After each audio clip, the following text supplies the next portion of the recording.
Namaskar, on behalf of India Science and the Department of Science and Technology, I, Nidhi Kumar, extend a very warm welcome to all of you on this program today. On August 15th, 2022, independent India will turn 75. In the lifespan of nations, India is still young. The best is yet surely to come. The Prime Minister's call for Sankalp Se Siddhi is a clarion call for radical transformation for a new India by 2022-23.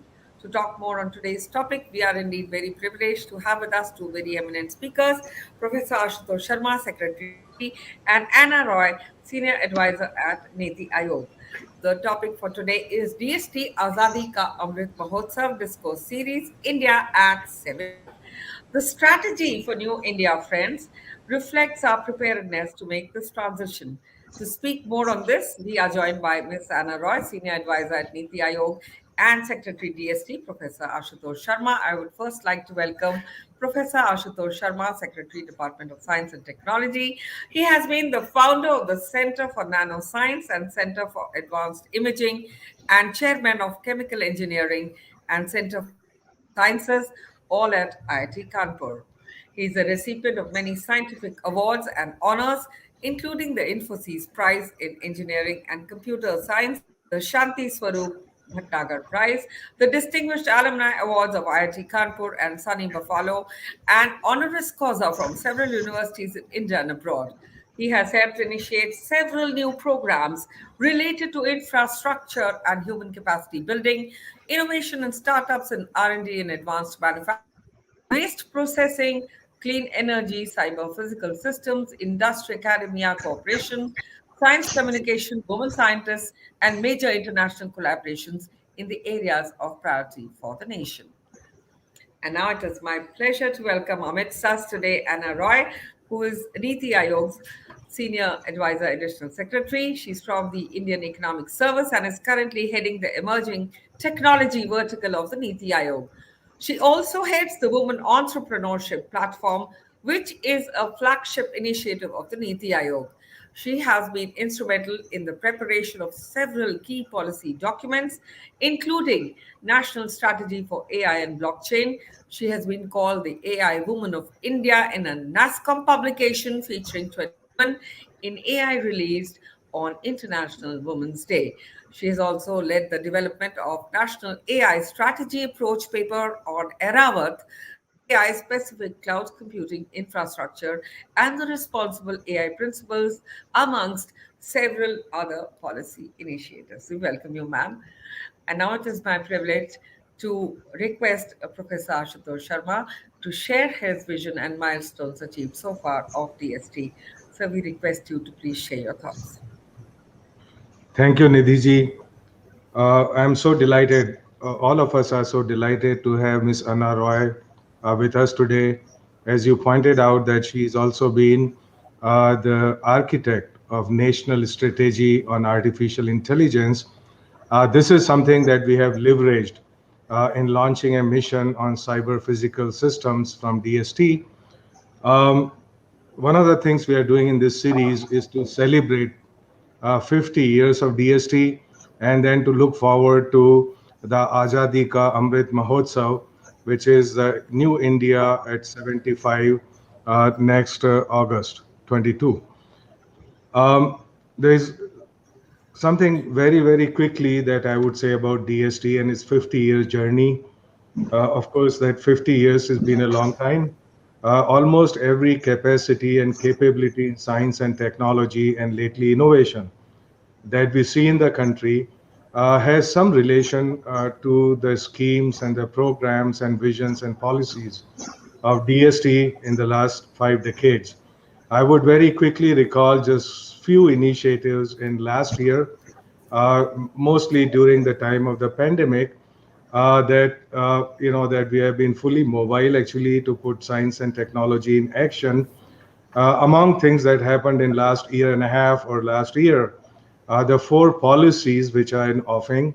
The first one is the National Policy on Science, Technology and Innovation 2021, which should be out in a couple of months, and is very inclusive, is very comprehensive, that pays attention to everything that science and technology ought to do, and how it would actually be doing that.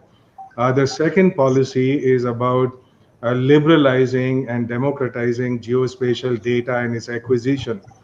This is all about surveying and mapping, which has a very strong impact on our planning, on creating infrastructure, on providing services, even governance.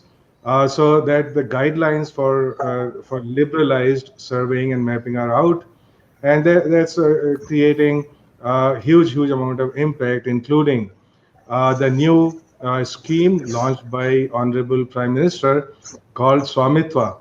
Now, Swamitwa is so ambitious, is for the first time that our land is being surveyed on cadastral level, meaning for our rural folks, it would give them the ownership papers of their land. And all this is being done at a scale at the accuracy of 10 centimeters across the country. And this is all made possible because of the new liberalized policy for surveying and mapping. The third policy is about science and technology infrastructure. Now, if we were to look at just government putting in tens of thousands crores worth of science and technology infrastructure in the country every year, there are several aspects related to this infrastructure. How do we create effectively science and technology infrastructure? How do we use it? How do we share it? How do we dispose of it? How do we maintain it? So all of this is about the cradle to grave story of science and technology infrastructure in the country. The fourth policy for which we have released the guidelines or are about to release the guidelines is about the scientific social responsibility. Now, if I were to sum that up in a couple of sentences, is about what is this about?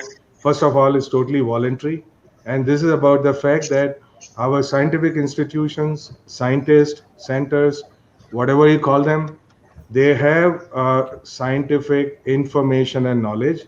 They also have scientific infrastructure. They have human resources that could contribute to science and technology. Now, using all of these resources, if we were to reach any section of society and empower them, help them in any way, from farmers to MSMEs to startups to school students, what have you, then that counts for scientific social responsibility. So basically, four of these policies that are going to empower, that's going to fuel further the growth of science and technology, but most importantly, the use of that science and technology for our societal growth. The other things that happened, just to recall some of the big ticket items, if you would, the technologies that would ensure security of our nation going forward in the future.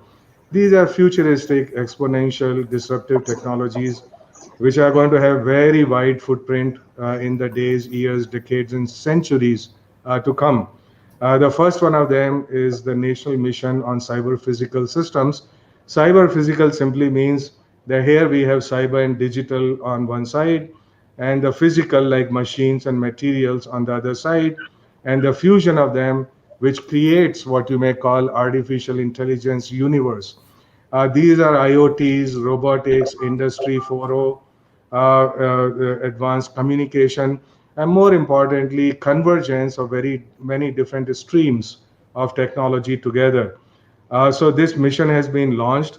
There are 25 hubs which are scattered around the country, and they already start producing lots of exciting results, and in fact seeding new startups in the area of artificial intelligence universe.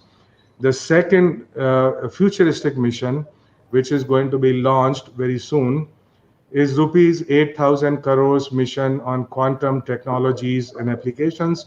Basically, there are four or five verticals there. We all heard about quantum computing. Quantum communication is another vertical. Quantum communication is basically hack-proof communication, and that one can clearly understand going in the future would be such a huge, important, essential requirement, if you would. The third aspect is the so-called quantum devices. The fourth aspect are the quantum algorithms. which mimic how a quantum computer works. But these quantum algorithms can be implemented on classical computers like parallel computers or supercomputers, what have you. And then there are quantum materials and devices, for example, quantum sensors. So all of this is very exciting. And finally, we also started a very big push on diversity, inclusion, equity in science and technology. Now, one of the aspects of it, as we know, is the participation of women scientists in a big way in the leadership positions in our science and technology ecosystem. And for that, several new programs are underway. I will just give you an example of one because we're going to run out of time. This one is called Vigyan Jyoti, and its purpose and its objective is very simple. If you were to look at our top technology colleges like IITs, NITs, and so on, central universities, um, the number of women enrolled in these top engineering colleges, especially in the underrepresented areas like mechanical engineering, what have you, is very low. It's about 10% or so. Now, clearly, if we were to go forward 5 years from now and we want this number to be 35%, it's got 4 or 5 different dimensions that we need to address, all of which would be addressed through Vigyan Jyoti. Vigyan Jyoti this year as a pilot is enrolling top 20, top 10,000 girls, based on their performance in high school. They are enrolling them in science camps of Vigyan Jyoti, and what they're going to do is basically provide training because now all of these women, girls, enroll in so-called coaching classes. So you need to provide competitive training. But that's really the surface. What we need to provide is a very deep cultural mindset. It's about having confidence. It's about interacting with the role models, such as the guest that we have today here, Miss Anna Roy, and I'm sure that she would be invited, and so would be many other women who are leaders in their area. And so is to bring about the confidence in these girls that they can actually do it. And then, of course, there are financial requirements, they have to be addressed. They also have to be exposed to the wide world of science and technology. Their parents have to be talked to, their teachers have to be talked to. So there are cultural aspects, there are financial aspects, and there are aspects related to training and confidence building and so on. The science camps are going to do all of that. They are doing that starting next year. We're going to scale it up to 50,000 top performing girls in high school in every district of the country. So I haven't any doubt, and based on very deep analysis that we have done of this problem, I haven't any doubt that in 5 years from now we would see about 35% representation of girls in the top schools in underrepresented areas. And this is what is going to produce the next generation leadership in the areas of technology.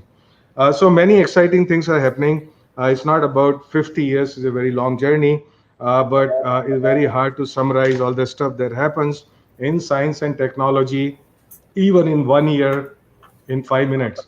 And I am quite taken more than 5 minutes, so I would stop there. Thank you so much, sir, for those insights.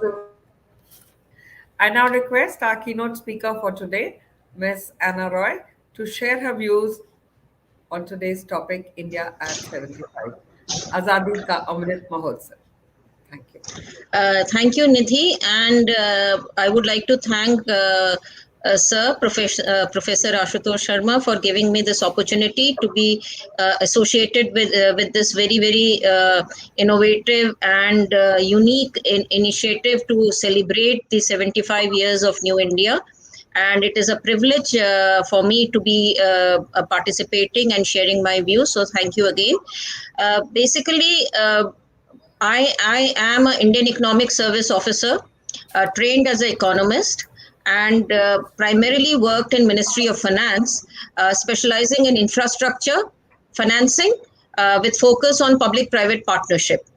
Having said that, last 4 years have been spent dealing with technology, specifically emerging technology, once I joined Niti Aayog.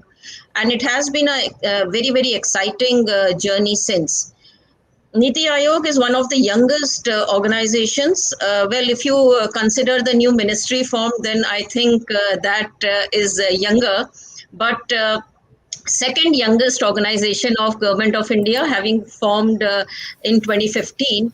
And in this very short span of 6 years, I think Niti Aayog has made its mark as the leading think tank for the government, where our role is to think about having visionary policies and initiatives, and study the landscape and plan for the future, and not into the get into the implementation aspect of things, apart from a few areas which are intersectoral in nature, requiring intersectoral consultations or consultations with the states. So in that sphere, Niti Aayog has really made its mark, whether it is agriculture, whether it is land issues, emerging technology, health, education. In all these sectors, some of the very transformative policy initiatives which have been adopted by the government have been thought through and kind of seeded in Niti Aayog, developed in Niti Aayog, and then handed over to the concerned administrative ministry. Niti Aayog also has a mandate for cooperative and competitive federalism. As part of that, it works with the states to promote the overall reform agenda of the government, with involvement from the states, as well as create a sense of competition among the states by issuing various indexes in the past: health, water use, and now the SDGs index is being released. Which kind of places the states at different levels of achievement, motivates them to work towards reaching the top, adopt, highlight best practices so that states can adopt them. And that has seen a really good response from the states, and states are now seen identifying issues, addressing them in a targeted manner. And many of the states are now using the same indexes to rank their districts, so that the district development can also kind of similarly happen in the same manner. Coming to the vertical which I head, it is the data management and analytics, as well as frontier technology. Here we deal with issues relating to data, as well as coming out with a narrative of how we can streamline the emerging technology in the overall reform agenda of the government. So while DST, ministries like DST, METI, DBT are more into development of the technology and the science behind it, what we focus on is on the governance aspect. What policies are required to broad base the scientific ecosystem in the country? What policies are required to achieve size and scale in the research and development ecosystem? What are the issues which will be faced in adopting emerging technologies? What role the government should have, and how should the other stakeholders, be it industry or academia, need to be taken along? So these are some of the aspects which we look at. And in that respect, we have been actively working in areas like Sir mentioned: artificial intelligence, drones, blockchain, AR, VR. So these are some of the areas where we have enabled a stakeholder consultation and come out with policy papers. So all our published documents are there on the website of Niti Aayog and easily accessible. And I would request the audience to have a look at it. These strategy documents were prepared based on stakeholder consultations, and as emerging technology, by the very name of it, it is still emerging, it is evolving. So it's not something like you have brought out a policy and it's a full stop there. The policy also needs to keep on emerging, evolving along with the technology, and that is the role which Niti Aayog performs, being the providing a platform where all the stakeholders can kind of come together, discuss discuss issues of importance, and then we can identify these issues and tweak the existing policy or recommend new ways going forward.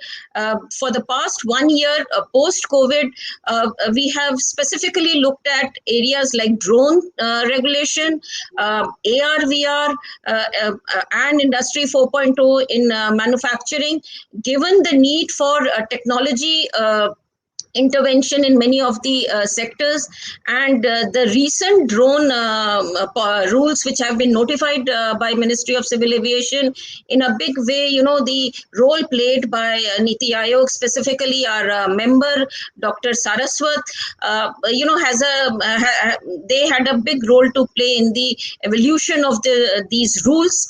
And going forward also, we would be focusing and taking forward our initiatives on not only developing the policy narrative, but also undertaking several pilot projects as we have done in the past, so that we identify the ground realities, the challenges on the ground, the governance issues, and what needs to be done in adoption at the grassroots level, work with the states, and take it forward. So this, in a nutshell, is what we do.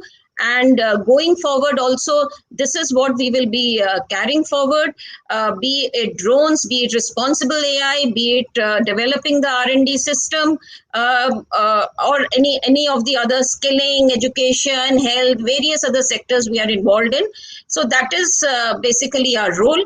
And I think you have a series of questions. I'm sure the other things which I have to say will come out when I respond to the questions. Thank you very much.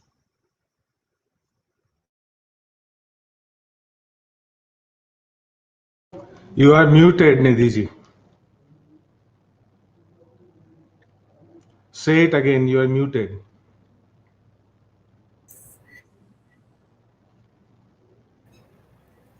Thank you so much, ma'am, for those insights, and more power to you, more power to all women at Niti Aayog also. I now take Professor Ashutosh Sharmaji's permission to take up the questions that are flashing on our screens right now. May I, sir? Anara, ma'am, first question for you. This comes from Shikha from IIT Tirupati. When it comes to AI, different countries have different approaches. Can you tell us what is the Indian approach to AI, ma'am? Thank you, Shikha, for that question. So I would request you to go through the National Strategy on AI paper. There's some echo. I'm sorry, Nidhi, ma'am. you need to mute yourself. There's a Nidhi, bulldozer please outside. mute. Please mute yourself. No, Nidhi ji, please mute your mic. Yes. Yeah, thank you. So I would request you to go through the National Strategy on AI paper, which we released in 2018. While working on that document, we studied the various other countries, the global landscape in AI strategies. And we came out with a unique strategy which characterized not only our country, but also the current landscape and our aspirations. So the policy, the underlying policy of the government is really inclusive growth, which our Honorable Prime Minister has been stressing right from the 2014, when the current government started its first term. And all the policies somehow tends to converge around this theme of inclusive growth. So this strategy, India's strategy on AI, is also premised on inclusive growth. And the narrative is that we do not see ourselves developing the technology for the sake of the technology, but to develop the technology and adopt it in a manner that promotes the well-being of the larger community. And we also tag the strategy calling it AI for all. That is adoption of a technology that benefits the larger community in the country. So having said that, what we stressed on is to identify the sectors which are characterized by public goods and we said that government's role need to be, government should not crowd out the private initiative, but in these sectors which are characterized by public good, the role of the government has to be the leader. The government has to lead by investing in research and development, adoption, and adoption at scale, because the private initiative is really at the end of the day driven by bottom line approach, and they cannot be relied on, kind of mission mode advancement that we need in sectors like health, education, agriculture, etc.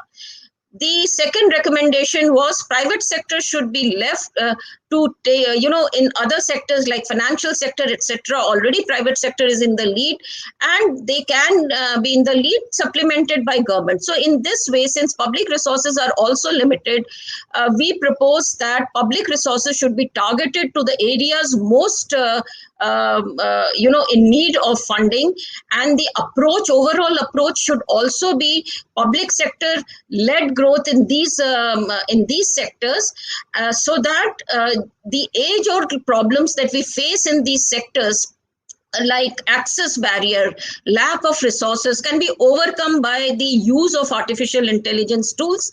So this is in broad what we had said. The other thing is we wanted to pitch the new technology as a complementing the human productivity, promoting human productivity by the concept, through the concept of human in the loop. So it is basically not a technology which will be replacing the human, but it will be promoting the productivity of the human. And the last thing which we stressed on was responsible use of the AI, which is also something which Honorable Prime Minister earlier this year highlighted in one of his global addresses, that we should look at the flip side of the technology and ensure that the larger populace does not get adversely impacted through a blind use of technology. So we should responsibly adopt technology. And on this, actually, responsible AI, we have taken the lead. We have already released the first part of the responsible AI strategy document, and the second part has completed the interministerial consultations, and we are in the process of finalizing it. So that kind of lays down how the technology can be responsibly used for the betterment of the populace. So basically, in word, it is AI for all. That is technology for the use and betterment of the larger populace of the country. Thank you.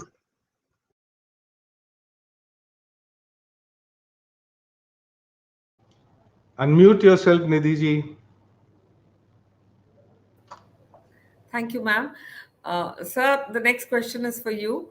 How can artificial intelligence and machine learning be used to bring in diagnostic solutions for COVID-19? This question comes from Saurabh from Delhi University, sir.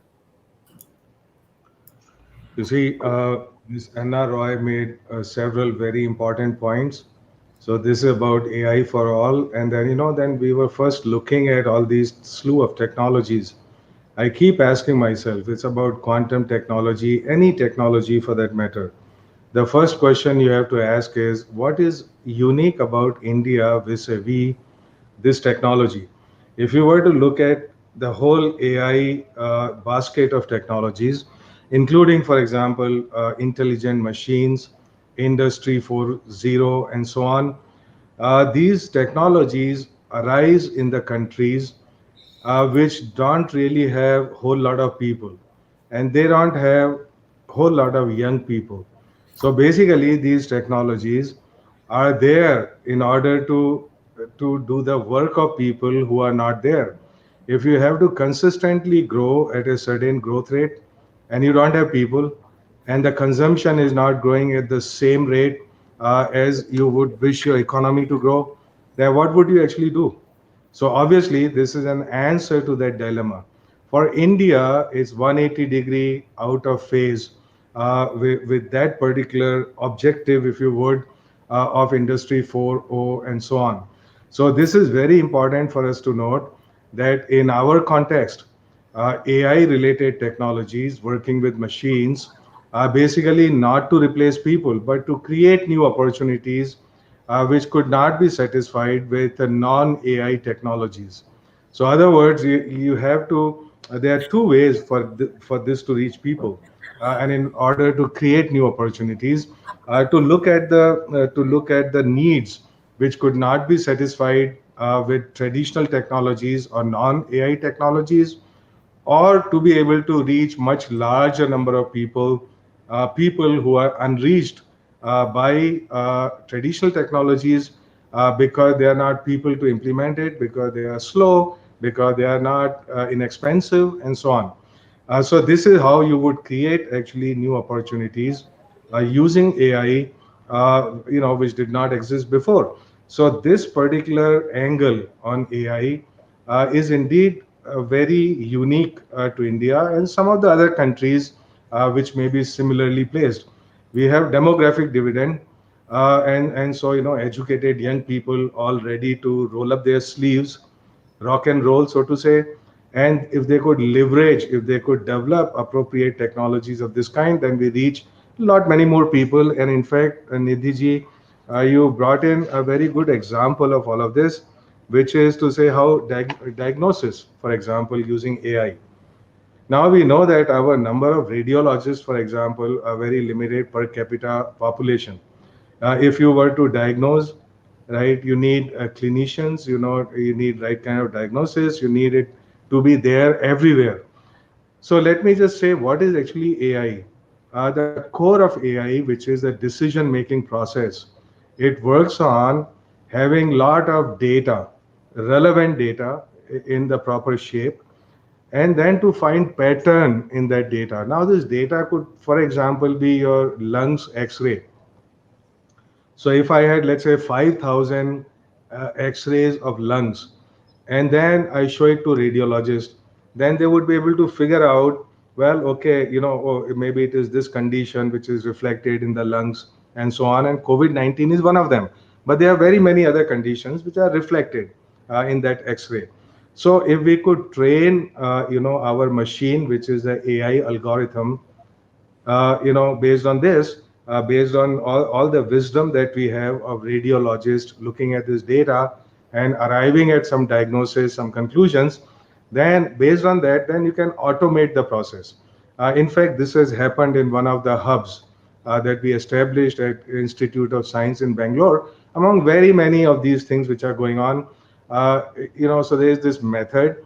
You could take an analog X-ray, or you could take a digital X-ray. Its resolution may be small because not all X-ray machines have, a high resolution.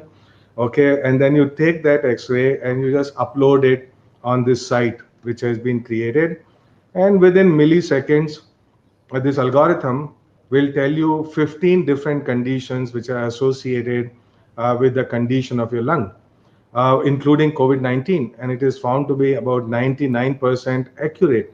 Uh, Fantastic, because even RT-PCR is not that accurate in diagnosing COVID-19. So it's a free service because, as Ms. Roy also said, that we need to reach out to a very large number of people. Money should not be a concern. This is a technique that has been supported by the government funds. So, it should really become available in a widespread way to everybody in remote locations wherein we don't have doctors, we don't have diagnosis, we don't have radiologists, we may not even have X-ray machines. So you see, so this is about reaching those that we could not reach earlier. This is about multiplying the number of beneficiaries by 100x, by a million x, if you would, in many, many cases. Creates new opportunities. And that is the key to success for AI-based technologies in India.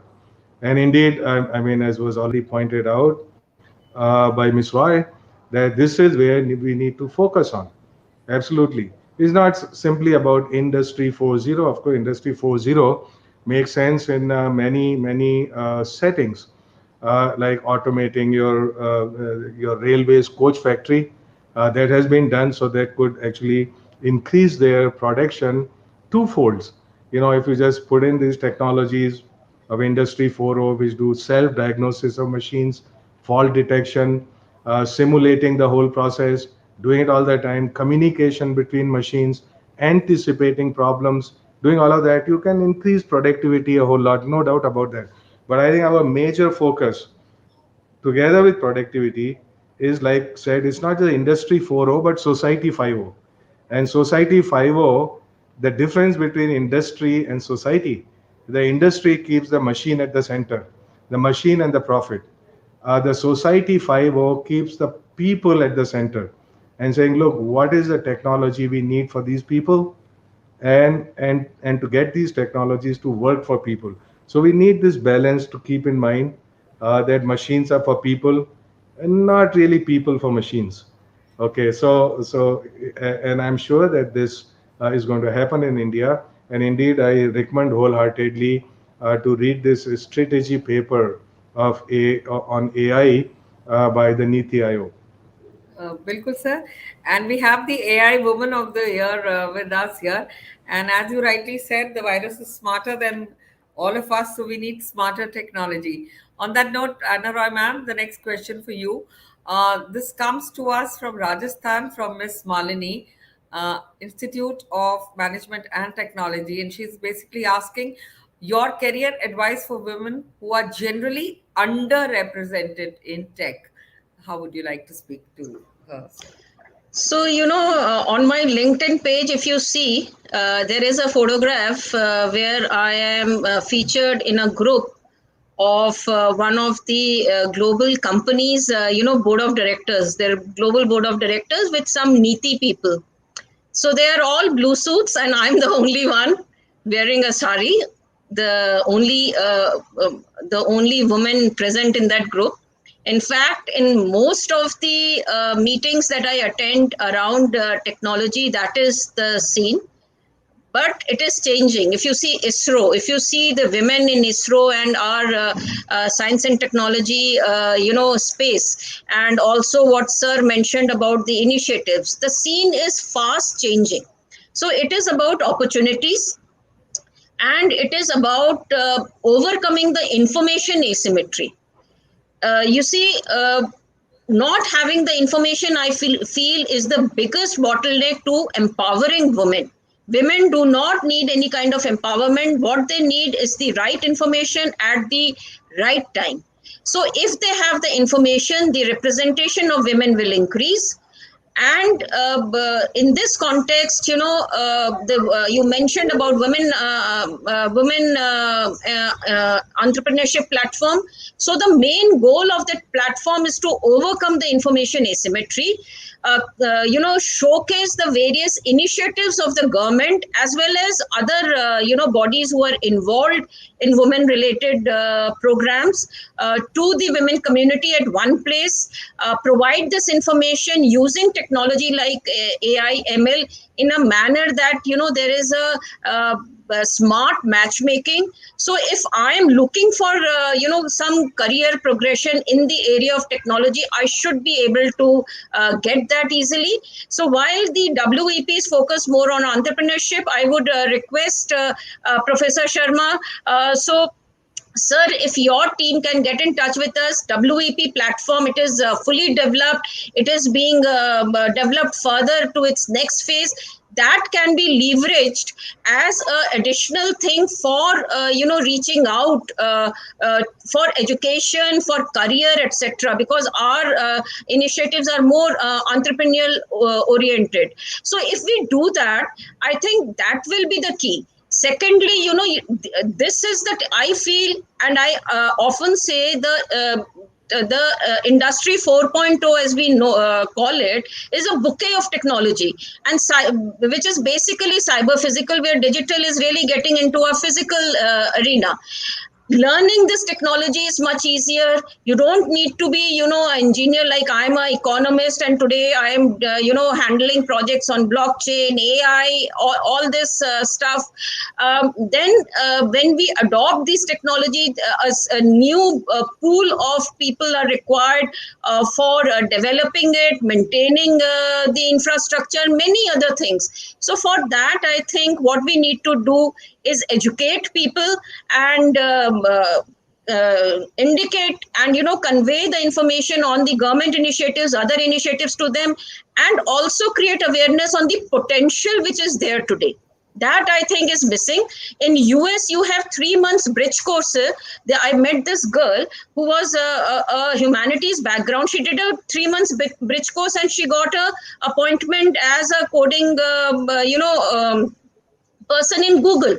So this is a light-handed technology, I feel, which can, where learning curve is not very steep, and the potential therefore is much higher, not only in development but also in adoption, use, and many other spheres. Like annotation is something which is very unique. So even people with domain expertise will have a lot of potential to get into the technology space, provided they understand the technology, the potential that the technology offers. So this is a space, I think, where DST can play a big role. And WEP kind of a platform, if it is launched, I think that will really help women in increasing their presence in this space. Absolutely, ma'am. Many thanks for that very, very inspiring answer. The next question is for you, sir. How and to what extent do you feel that youth can be a catalyst of science and help in science, technology, and innovations from lab to land, especially at ground zero? And this question comes from Isha from Osmania University, Hyderabad. So this is a fantastic session because it's not only our listeners should get something out of it, our participants, I mean, three of us should also learn something new. And indeed, I did, and we would get back on WEP, any which way that you can create a level playing field for women. So I totally agree that this is not so much about empowerment or saying that we treat, of course you treat differently, but it's more about creating level playing field. And level playing field does not mean that it's really okay. You say, well, I'm going to judge both the fish and the tiger in their tree climbing abilities. So the size of ditches and the depth of ditches in the landscape in which we live, those are different for different people, for different gender, for different ages, for different geographic locations, and so on. So all of them have to be addressed to create what I just keep calling level playing field, and that's all you need to do. Now you were saying something about young people, Yes, sir. catalyst of science, or the youth are catalyst of science. Okay. Well, actually, they are the only catalyst of science. I mean, I don't really trust anybody over 40 with the new technologies. I mean, you see that there are two different things that happen in science. One is the younger people. They certainly have greater, stronger connect with the things of science which are happening today. At the same time, they got more energy, they got more stamina, and they got, they can absorb more because the mind is not saturated. So therefore, these are all the advantages of being younger. At the same time, there are some advantages of being less young, and that is about the experiences. So it's just that per year you get so many experience, so you keep accumulating them, you make some lessons out of it, and that in fact is a driving force also for artificial intelligence. So not only artificial intelligence but also natural intelligence develops in the same way. So whole point is that actually the younger and less young have to work together. So there are certain kind of things which have to be driven with speed and with energy and with risk by the younger people. Also, you would notice, Nidhi, that with the age, our risk-taking ability goes down. But for a younger person, you say, hey, what happens? I lose 1 year or 2 years or something, but I got my whole life ahead of me, and so on.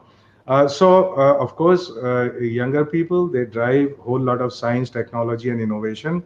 And innovation, of course, is entirely innovation, meaning to convert knowledge into new opportunities, socio-economic opportunities.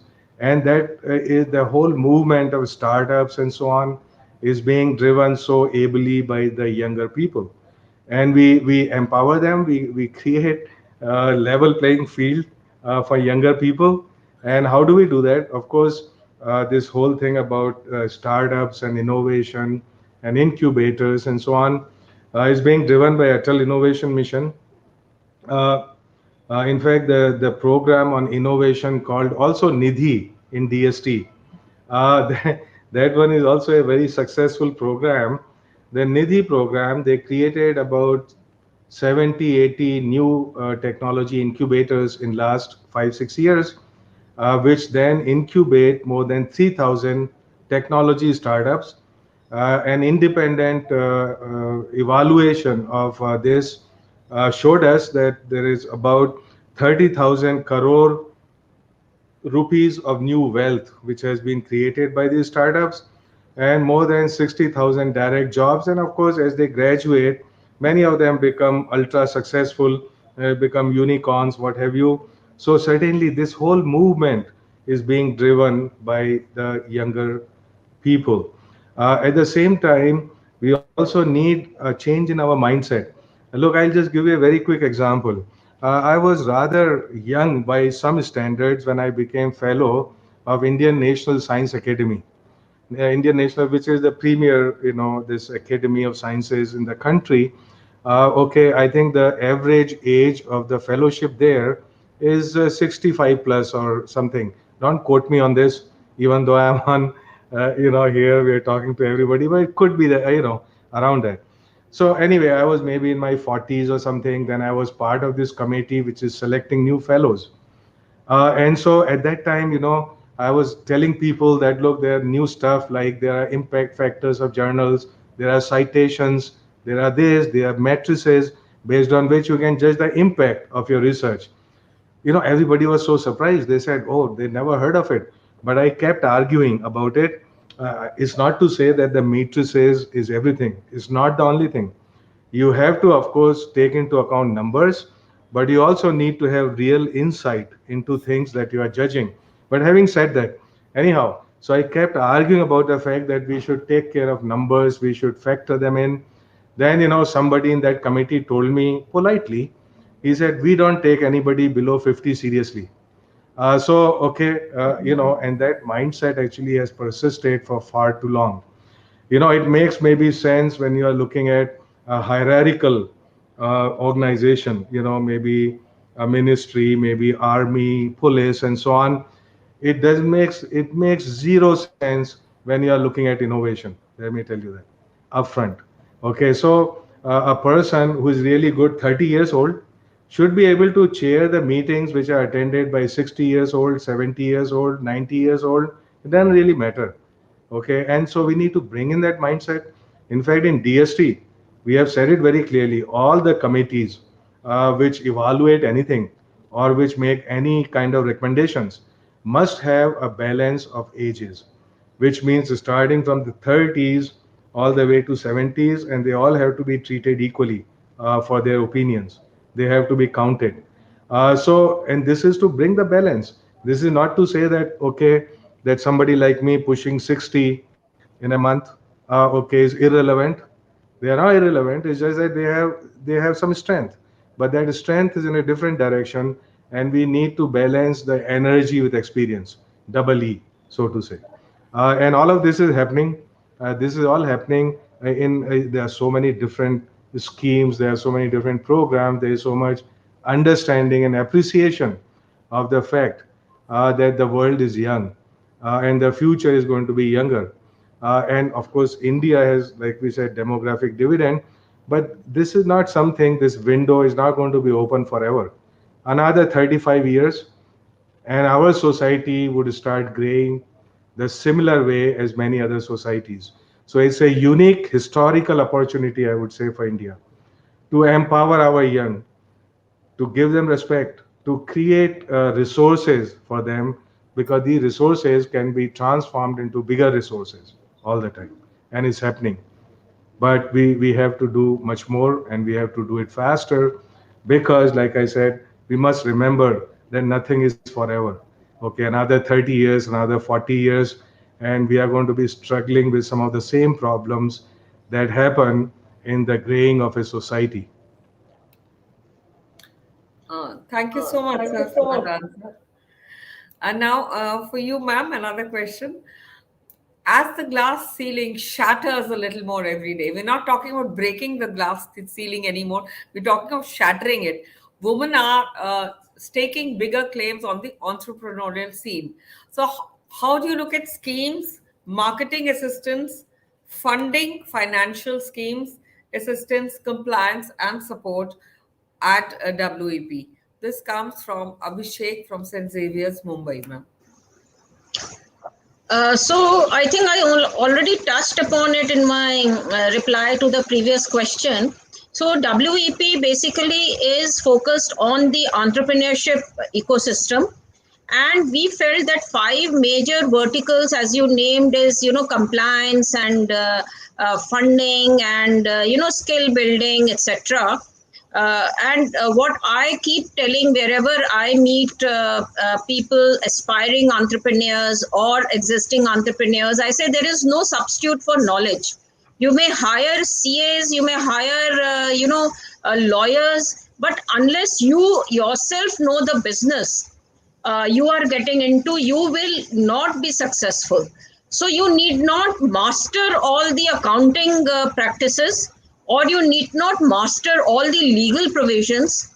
But for any entrepreneur, it is important to understand the basics, and to, it is at the end of the day all about common sense. So that is very important. And when you get into an entrepreneurial role, you have to be informed. So I keep on saying that two things are not do not have substitutes. One is information, and the second is hard work. This is what I would tell even to my team with whom I work in Niti Aayog. I say there are no shortcuts. I grew up in an age where we did not have internet to search for topics on which we had to write papers. We had to go to the library, scout around for books, talk to people, read, and then cull out and then prepare a paper. Today, I see that, it's a cut and paste kind of a age. It's a fast age. So because information is so much accessible on your fingertips, so for some people, I wouldn't say for everybody, it is the easy way out. That will never help. So even in this space, what we are trying to do is provide the information through, we have a knowledge portal. We have people conducting master classes, like last year during COVID. There is this very, company, startup led by young girls called C Expert. They provide compliance assistance to entrepreneurs, but for WEP pro bono. They came on board as our partners, and the entire lockdown period, they held many master classes, and they gave such valuable lessons to women on how to manage their finances during the lockdown. And they continue to work with us, and they tell us that this is not. I keep telling them, should we get you funding? They said, no, for WEP we will not take any funding. This is something which is our passion. So, I must say, for some of these youngsters, the passion takes them to places where a conservative guy will not. And they are not looking for, monetary benefits. It is a passion. It is their drive to do something for the nation. And that is what WEP does, to provide information, to overcome the information gap. So we do not have any new scheme where we provide funding to entrepreneurs, but we showcase the existing initiatives. We provide a platform where two people who are involved in providing assistance in this area can work. Say somebody can fund somebody else's scheme, that kind of a place we provide. And that is all we try to do in all these five verticals in a targeted manner. Absolutely. Many thanks for that answer, ma'am.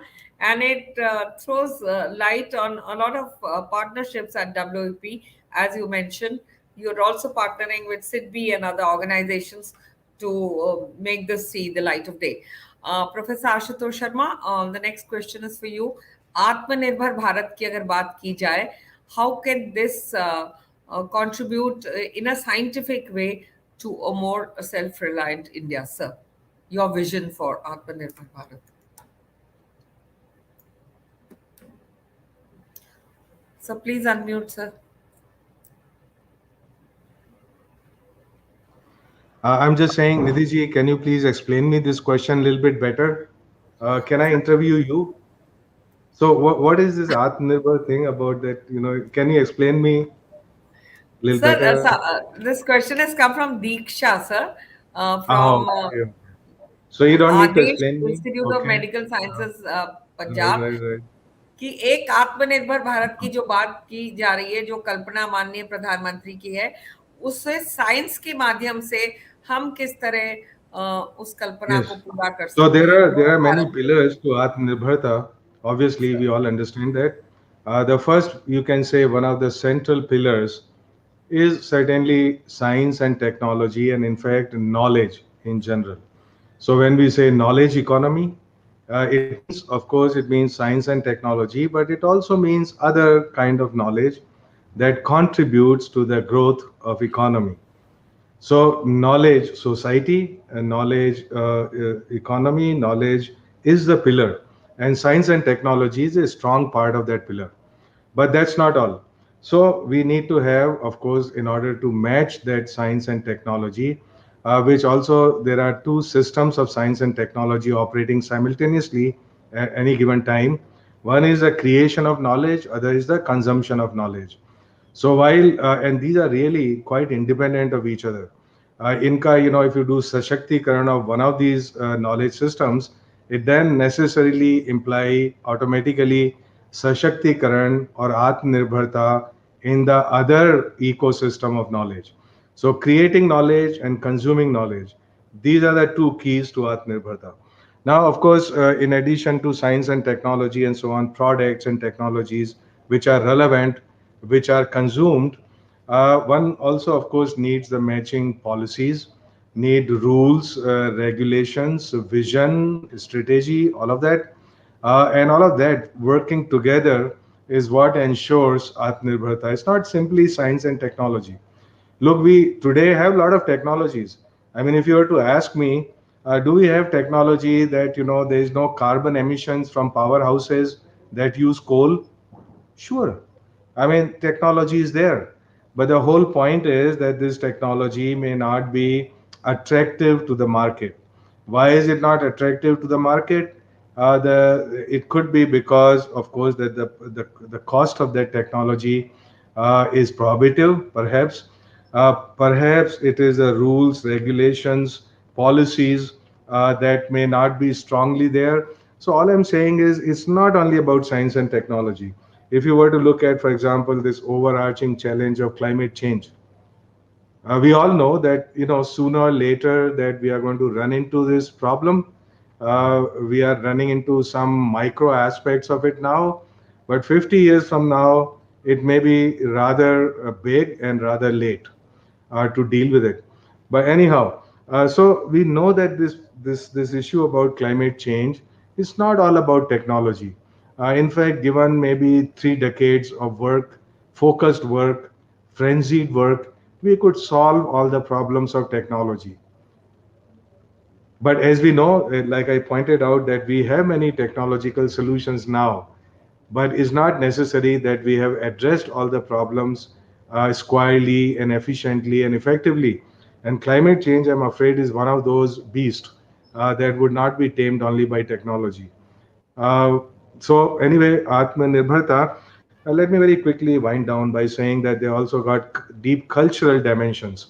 So while science, technology, policies, rules, regulations, vision, strategies, these are the pillars that you see over ground, if you would. But there are deep cultural dimensions to Atmanirbharta, and those are the slower changing aspects. They are not very easily controllable aspects, if you would. And I typically count three of these pillars. So it's like this iceberg. So only 1/10 of it is above water, and this is what you see. The 9/10 that you don't see are the deep cultural dimensions, and these are Atmanirbharta depends on Atmavishwas first and foremost. Make no make no doubts about it. I make no mistakes about it. I have maybe in my life taught thousands of IIT students, thousands. Okay, and I know the mind of each one of them. It is not about the intelligence that we lack sometimes.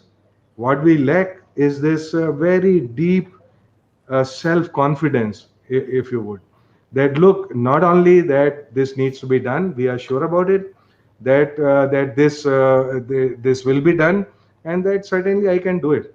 So, oftentimes, for historically, for a very long time, we have looked at these great universities of the world, we have looked at these great scientists of the world, without realizing that these great scientists are no different from us, and that we must be able to question everything very critically, and that that confidence, this is one single factor that drives the success of a society.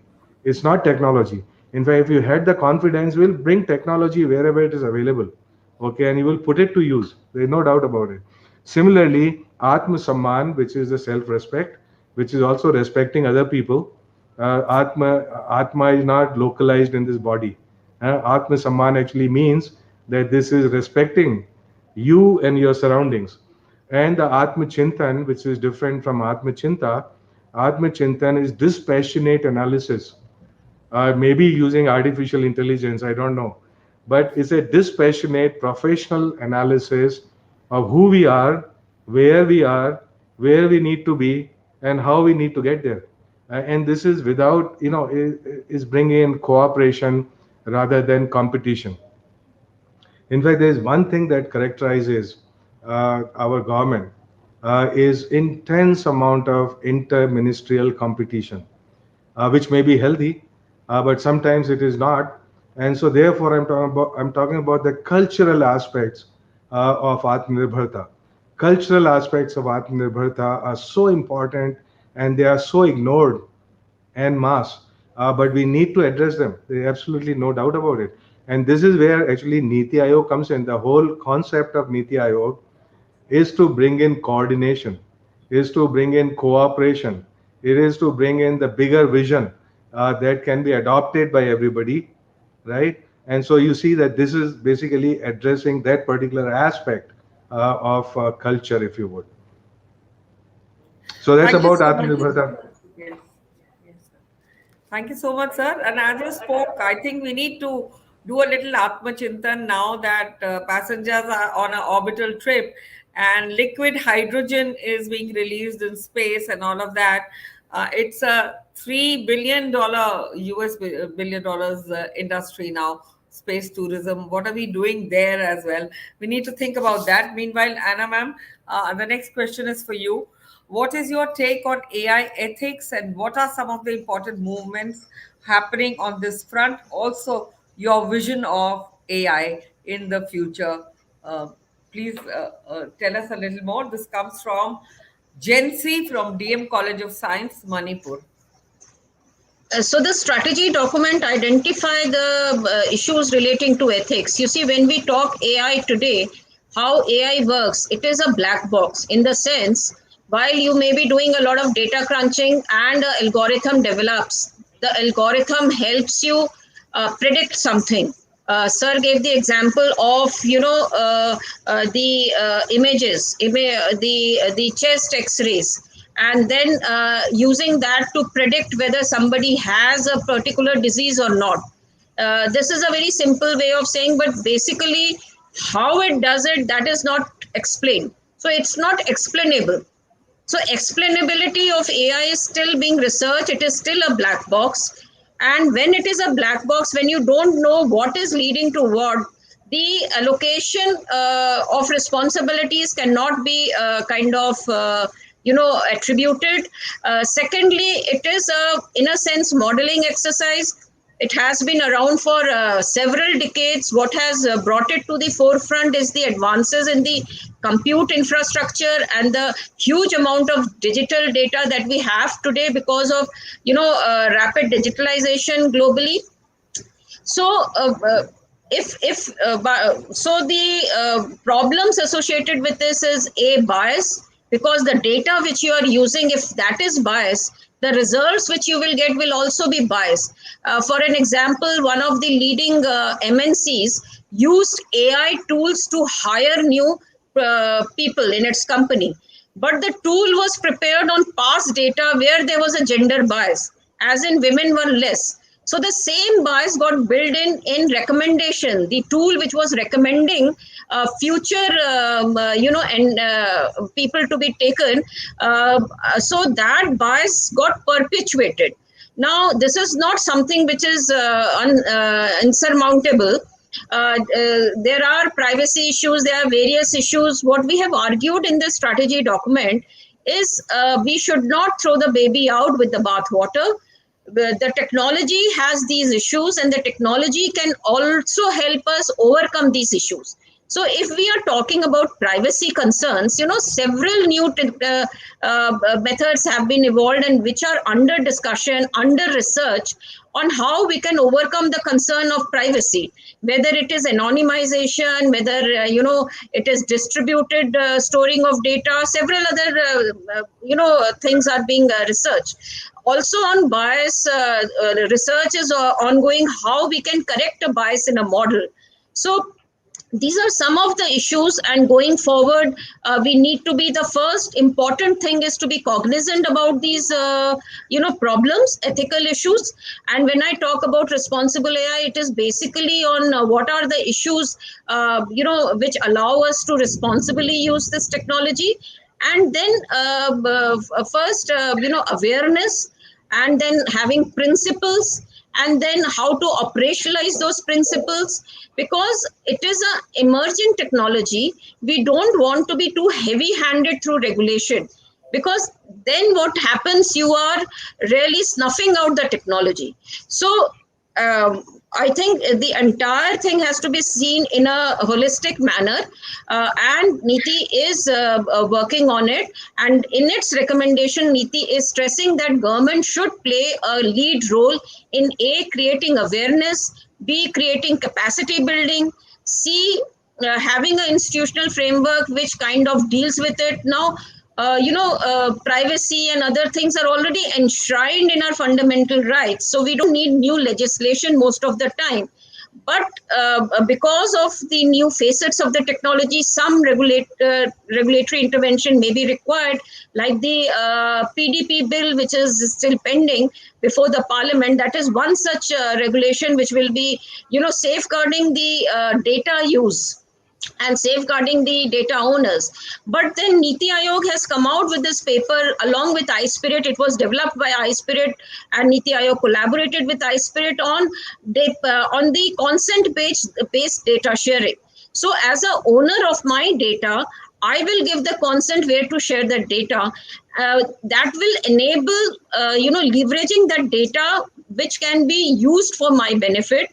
So that is true empowerment, data empowerment that a common citizen needs, and not complete blanket where you do not allow use of individual data. That will really be counterproductive, because without using individual and personalized data, you will not be able to leverage the benefits of the new technology. So these are some of the debates. They are still evolving, and as I said, the principles have already been notified.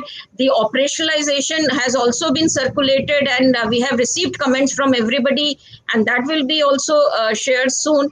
And the dialogue will then go on and go forward, and we will keep that dialogue active and talk about, work on awareness, capacity building, etc. in this regard. Thank you so much, ma'am, for those insights. And with this, we come to an end of this question answer round for today. I thank Professor Ashutosh Sharma, Secretary DST, and our esteemed keynote speaker for her vision Anna Roy, ma'am, thank you so much for joining us at India at 75 Azadi Ka Amrit Mahotsav. We request you to join us again as questions are still pouring in. But we need to close now due to paucity of time. I thank the audience for watching. And in the end, I'd only like to say that the collective efforts of a billion plus Indians are transforming the country. Let's make this happen. On that note, this is a wrap on this edition of DST Series 15. As we firmly sign off and bring this ceremony to an end, I request you to please stand up for the national anthem. जनगण मन अधिनायक जय हे भारत भाग्य विधाता पंजाब सिंध गुजरात मराठा द्राविड उत्कल बंगा विंध्य हिमाचल यमुना गंगा उच्चल जलधि तरंगा तव शुभ नामे जागे तव शुभ आशीष मांगे गाहे तव जय गाथा जन गण मंगलदायक जय हे भारत भाग्य विधाता जय हे जय हे जय हे जय जय जय जय हे